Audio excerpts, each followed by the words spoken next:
Ang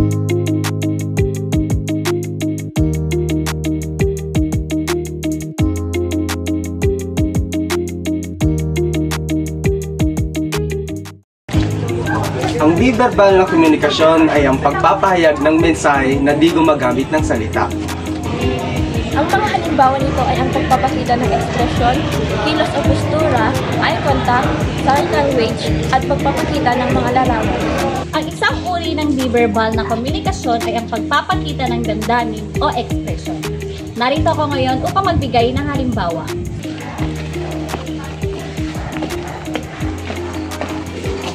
Magandang umaga po, Nanay. Maaari po bang hulaan kung ano yung damdamin o ekspresyon na ipapakita ko? Sige. So, una, ay, nagulat. Gulat ba? Tama po. Ito naman po, parang nakabit. Tama. Ako pala si Ate Maria. Saan ka mo? Lahat na ba? May gagawin tayo. May papakita ko sa amin yung expression. Sige, tignan natin. Paano ko pa sa atin? Ay, wait. May paano na nagdapat sinabi ko? Tama. Paano ko pag-lasa ka? Paano ko pag-sabi ka?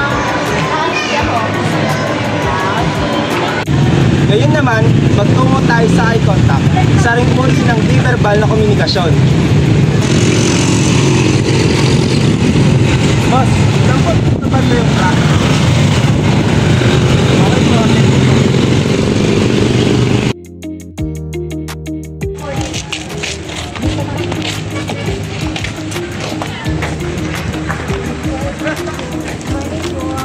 Ate, pwede po ba namin yung mabala?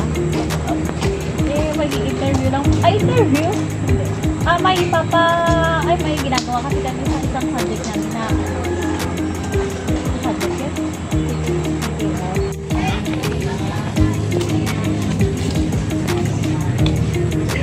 Anong kilos po yung kilos na mayroon pa pong isa. Magluto ka na doon. So, ano po pagkakaintindi niyo po yun? Pagbuhay sa utos ng Panginoon. Thank you po. Thank you so much po. Maaari mo bang hulaan ang mga senyales na aking ipapakita?